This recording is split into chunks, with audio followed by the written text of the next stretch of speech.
समाजातील प्रत्येक घटना थेट आपल्यापर्यंत पोहोचवणारे आपलं हक्काचं न्यूज चॅनल क्रांती सूर्य न्यूज। संपादक शशिकांत राजवंत।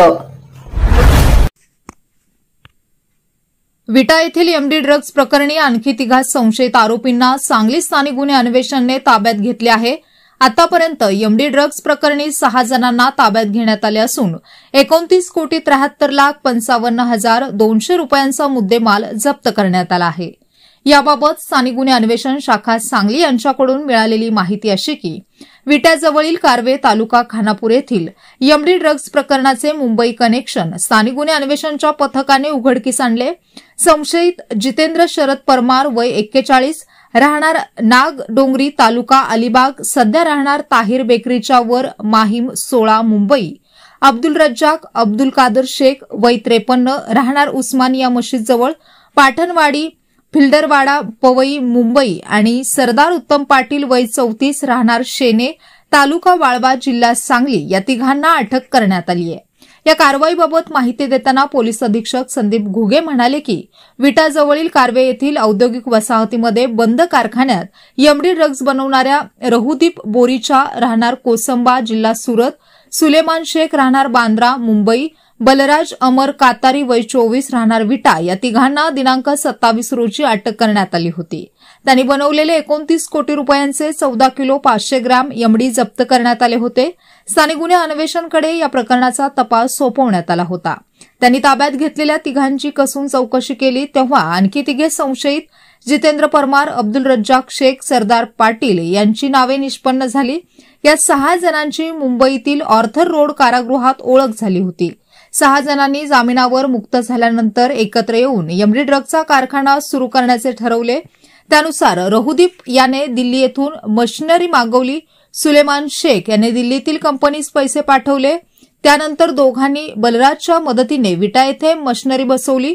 मशिनरी बसवण्यासाठी जितेंद्र याने आर्थिक मदत केली। सरदार पाटील याला ड्रग्जविषयी माहिती असल्यामुळे त्याने 2-3 वेळा येथे येऊन मार्गदर्शन केले, तर बलराज हा अब्दुल रज्जाक शेख याला पुणे मुंबईत जाऊन माल देत होता।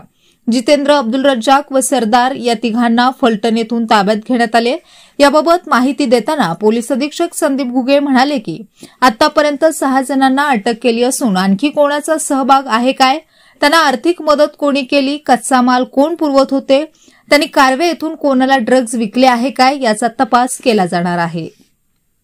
सदरची कारवाई विशेष पोलीस महानिरीक्षक कोल्हापूर परिक्षेत्र सुनील फुलारी, पोलीस अधीक्षक संदीप घुगे, अपर पोलीस अधीक्षक रितू खोकर यांचे मार्गदर्शनाखाली स्थानिक गुन्हे अन्वेषण विभागाचे पोलीस निरीक्षक सतीश शिंदे, सहाय्यक पोलीस निरीक्षक पंकज पवार, जयदीप कळेकर, नितीन सावंत, पोलीस उपनिरीक्षक कुमार पाटील, सहाय्यक पोलीस फौजदार अच्युत सूर्यवंशी, निसार मुलानी, पोलीस हवालदार सागर टिंगरे, संदीप गुरव, अमोल ऐदाळे, नागेश खरात, मच्छिंद्र बर्डे, दरिबाब बंडगर, सागर लवटे, अनिल कोळेकर, उदय साळुंखे, इम्रान मुल्ला, नागेश कांबळे, संजय पाटील, अमर नरळे, सतीश माने, महादेव नागने, अतुल माने, शिवाजी सीत, police Naik Sandeep Nalawade, Uday Mali, Anant Kudalkar, Ranjit Jadhav, police constable Vikram Khot, Pramod Sakharpe, Sunil Jadhav, Somnath Patange, Sumit Suryavanshi, Ganesh Shinde, cyber police ठाणेकडील कॅप्टन गुंडवाडे यांच्या पथकाने केली आहे। विटा पोलीस स्टेशन दाखल 52/25 गुन्हा नंबर यामध्ये जे अंमली पदार्थांवर पोलीस विभागाने छापा घातला होता आणि या कारवाईमध्ये साधारणतः आपल्याकडे 30 कोटीपर्यंत जो मुद्देमाल जप्त केलेला आहे।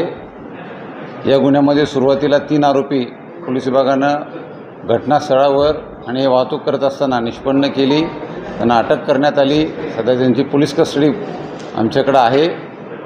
त्या दरम्यान तपासामध्ये जेव्हा या आरोपींकडे आम्ही सखोल चौकशी केली तर यामागं आणखीन काही आरोपी असल्याचं दिसून आलं।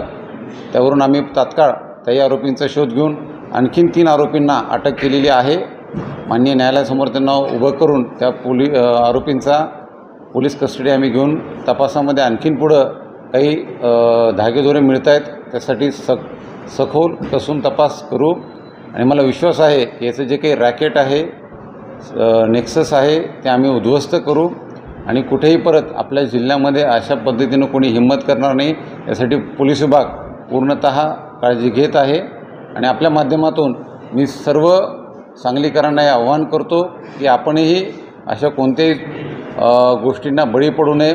आपल्याकडे जर अशी काही माहिती असेल तर ती तात्काळ पोलीस विभागाला द्यावी, जेणेकरून आम्हालाही कारवाई करणं शक्य होईल. यामध्ये अगदी पालकांपासून शाळा कॉलेजचे जे शिक्षक वृंद आहेत त्यांचाही सहभाग आम्हाला यामध्ये अपेक्षित आहे.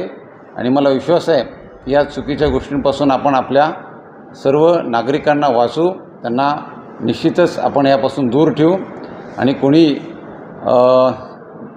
अशा पद्धतीचे गुन्हे करण्यासाठी धजावणार नाही आणि आपल्याकडे कोणी अशा पद्धतीनं सांगलीमध्ये प्रवेशही करणार नाही. धन्यवाद. तपास पोलीस विभाग करत आहे. त्यामध्ये या आरोपींचं गुन्हेगारी पार्श्वभूमी असल्याचं दिसून येतं आहे.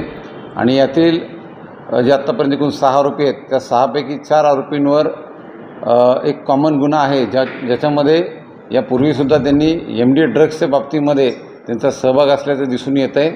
आणि त्या पद्धतीनं आम्ही आणखीन तपास करत आहोत की यांच्यामध्ये कोणी दुसरेही सामील आहे का. ही सर्व जी आत्तापर्यंत आपण आरोपी ताब्यात घेतलेली आहेत, या आरोपींनी यापूर्वी आर्थर रोड इथे शिक्षा भोगलेली आहे. त्या दरम्यानच्या काळात एकमेकांच्या संपर्कात आलेले असल्याचं दिसून येत आहे. आणखीन यामध्ये काही आरोपी असल्याचं जर निष्पन्न झालं तर त्यांच्यावर आम्ही कारवाई करणार आहोत.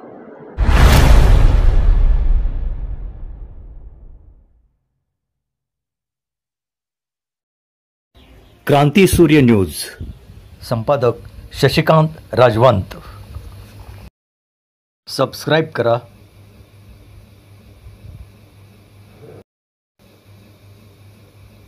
बेल आयकॉनला क्लिक करा आणि लाईक करायला विसरू नका.